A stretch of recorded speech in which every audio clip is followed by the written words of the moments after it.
Hi, fourth graders. Today we're going to play with words again and do some more playing with synonyms.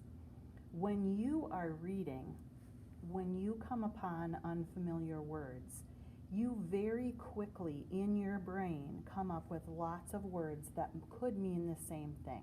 Most of the time you don't even realize that you're doing it because you've been reading for so long and you have so many words in your brain that you might not even always use them when you're speaking, but you understand what they mean.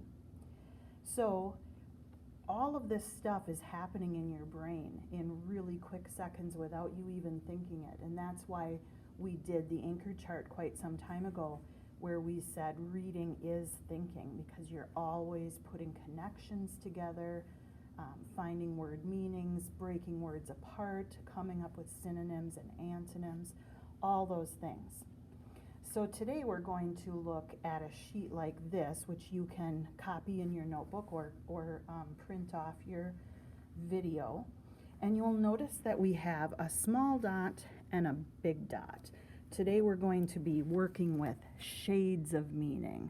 So you can just even write that. Whoops, shades. Now I made a mistake and I can't erase it, so you just have to bear with me. Shades of meaning. Okay, and now there's no right or wrong answer for these, and that's kind of a fun thing too, because when different people read the same sentence, they can sometimes get different ideas about it because it all goes to our own personal knowledge and experience. But the small dot is going to be where we put the word that is like less strong. It's like the weakest word. Like, so if we were using a verb like run, we might put run close to the small dot because we use it so often. Whereas we might put a word like sprint or race closer to the big dot because it has a stronger meaning for us. So I'm just going to give you an example. If I chose a word like glad, for example, I would put the word glad down here close to the small dot, because to me it's a happy kind of word, but it's also kind of vague, and I don't know, I don't think it really means super happy, but just, kind of happy. So I'm going to put glad down there. At the same time, I'm going to put a word like overjoyed way over here by the big dot. It even has like the prefix over, meaning like over the top, super happy. And then in between, I could have different words, synonyms, that mean the same thing, and they would be at various places on the line. So maybe I think of the word thrilled. To me, the word thrilled would go much closer to overjoyed than it would to glad. So maybe I'll put the word thrilled right here. Maybe you would put it down here somewhere. I don't know.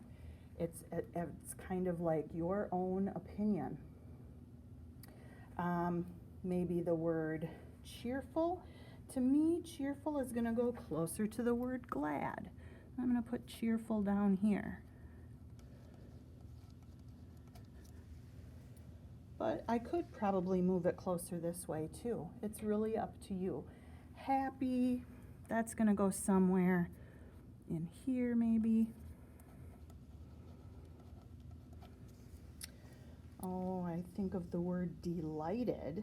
Delighted to me is a little more than happy, so I'm going to put delighted up here. See if I can think of any more synonyms.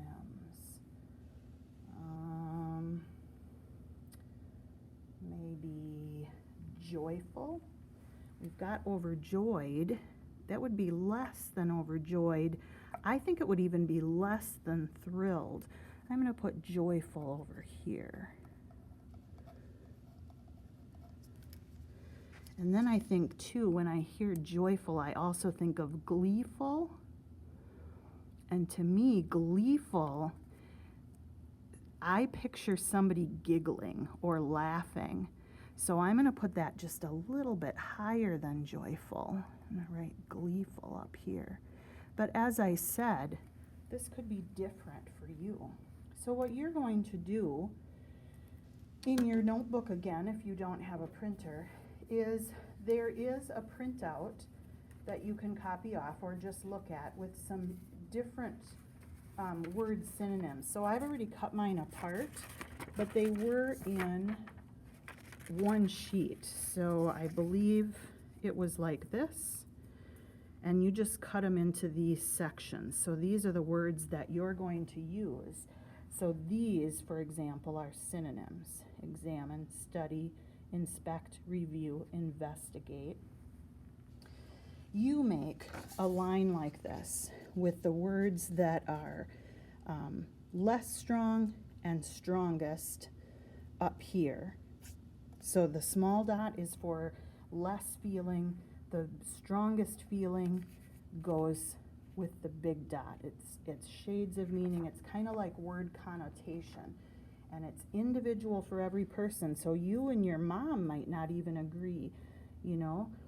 To you, furious might be at the high end and sore be at the low end. But to your mom, maybe the strongest word would be outraged, and maybe angry and mad are just about the same.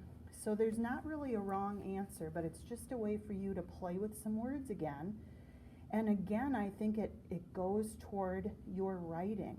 So when you're writing and you're trying to come up with synonyms, also be thinking about how strong the character is feeling, and you use your words to show that.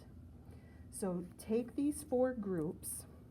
You can cut them apart and glue them if you want, or you can just write them on the line like I did.